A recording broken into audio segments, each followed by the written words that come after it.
Hey, what's going on? I hope everybody's doing good. With everybody being at home here lately, I'm sure you've probably gotten to catch up on some shows or some things that you wanted to watch. For me, one of those was Marvel movies. I've always been a fan of some of those movies. So finally got caught up on all 15,000 of them. There's a bunch of them. So that was something that I kind of got to do during all of this quarantine stuff. And so I'm sure all of us have had shows like that. Had a recommendation. This has been a while ago though, way before all this. My good friend there, Noah Smith Media, shout out. He recommended a show to me on Netflix, and I was kind of skeptical at first, wasn't really sure about it. So I went ahead and checked it out, and it turned out to be a really great show, Stranger Things, right? And so in that show, a little bit of a spoiler here, there's this thing called the Upside Down, right? And so basically, it's kind of like this alternate reality, this alternate universe, I guess. I don't really know. And so everything is the same but still different in the Upside Down. And so what we're going to talk about today is a lot like that. It can leave you feeling like you're in the Upside Down, right? So we're going to be talking about this issue of divorce, right? We really don't ever talk about this in church very much, right? So this is part of our series that we do sometimes called I Have Questions. And so in looking at this, right, if you have been affected in some way by divorce, maybe your parents, someone close to you, maybe a friend has parents that are going through this, we've all been impacted by divorce. And so in some way, it affects us in really big ways, right? But in the same sense, it's not that big of a deal anymore. And that still leaves us feeling kind of weird. We're not really sure what to do about that or where to go with it. And so there's just this feeling of like this is not how it's supposed to be kind of feeling, right? And I would say that's probably a right feeling. You see, I believe, and I think that's what Scripture teaches, is that divorce is really not what God had planned for marriage, right? And I understand that there are a lot of situations and things that are different, and so I'm not saying any of that. But what I'm saying is that God had a plan, right?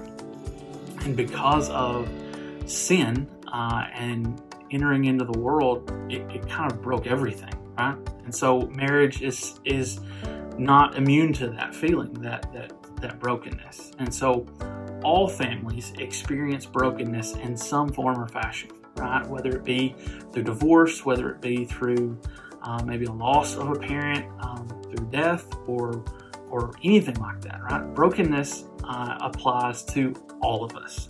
No one is immune. And so because of that, we can learn some things that can hopefully today that will help us walk through this, right? Because one thing about divorce is it really will change the relationships of a family. One, it could be that maybe you are now, I guess, taking on more responsibility in the house, maybe without one of the parents in the home. Maybe you are beginning to see your parents as people who have feelings and emotions and are experiencing different things, right? Maybe for you, it's just that broken relationship of a parent who's no longer there, and so you only see them once every so often.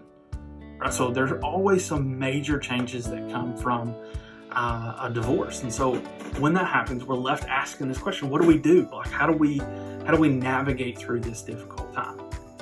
And so I think we're going to look at the Old Testament, the Book of Psalms, and I think there's going to be some really helpful advice for you guys, for all of us, not just those dealing with divorce, but any brokenness, right? Anything that is difficult that we're all facing, right? So the Old Testament Book of Psalms is a collection of songs, poems, prayers, those kinds of things that were written down, and they're really great advice for us, very helpful.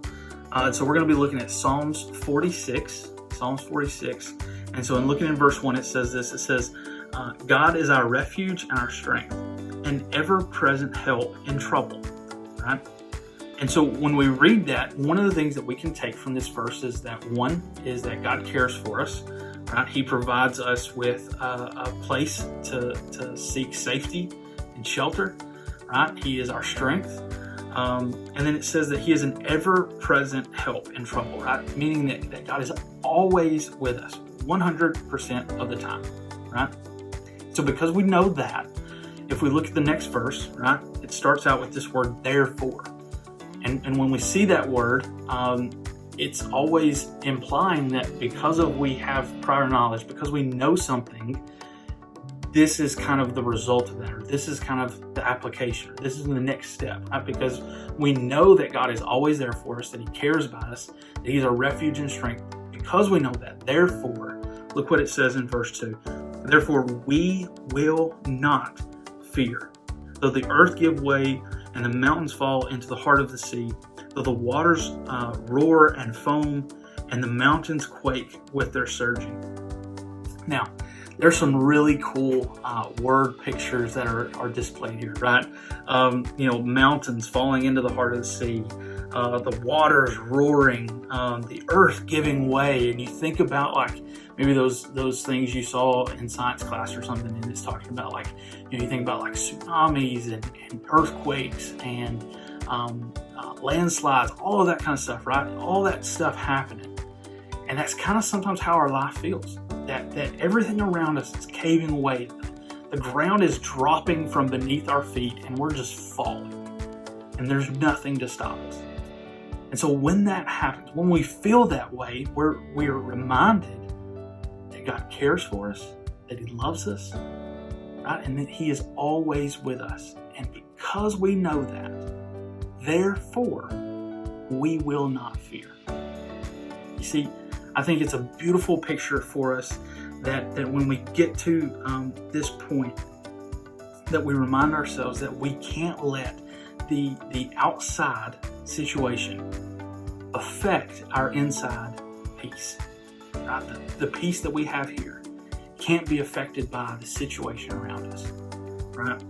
And so because He's always there, even if it doesn't feel like it, right? That's what we cling to in those really tough moments when things are going crazy.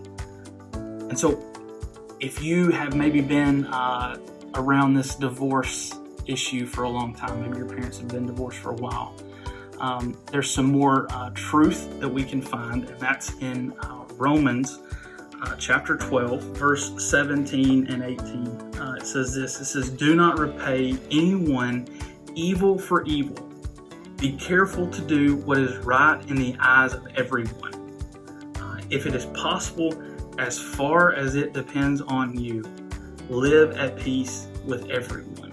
Now, when we see this, there's kind of this one phrase that jumps out, right? And that's in verse 18, where it says, "If it is possible, as far as it depends on you," right? As far as it depends on you, it's possible, be at peace with everyone, right?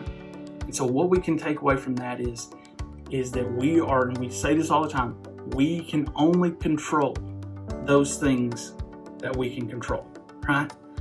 You can't always control what your parents do. You can't always control whose house you're going to on which weekend necessarily. But you can control some things, right? And so those are things you got to focus on. Those are things you got to work on to make it better, right? And so live at peace with everyone. Try to do right by everyone. So when it comes to your family, right, peace is possible, right? I know it doesn't always seem that way, but it is. You see, all of our families are a mess. They're all messy.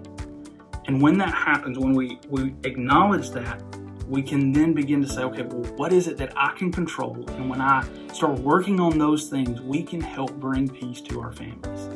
Right? In the middle of the mess, we can do that. You see, for us, we have to realize that there are certain things that are in God's control and certain things that are in our control.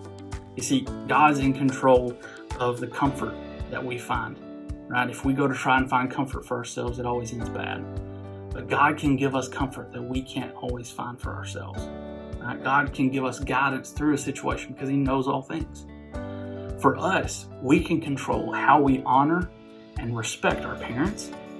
We can control when we forgive those that have done us wrong. And so those are things that are within our control. So that's what we focus on. That's what we work on, right? And so even when our family is a mess, right, it is worth the fight to try and find peace, to make peace. I'm not saying that you let people run all over you, but it's worth honoring and forgiving in order to keep peace and to make peace in your house. And so ask God this week, how can you help find peace, create peace in your house, right, between your family?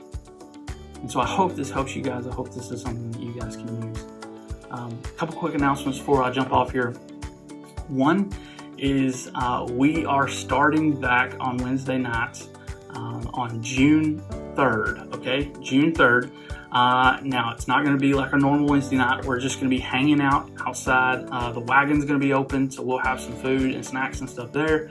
We're going to be playing some games, trying to keep our distance from one another. I know it's going to be tough, but we're going to try and do that. So we'll be playing some games like volleyball, that kind of stuff, so no close contact stuff. And so we're going to be doing that on June 3rd. And then also, I want to say to our seniors, we love you guys. We're super proud of you. And I hope that you enjoy this week in your graduation. And so we're very proud of you. We love you guys, and we'll see you guys soon.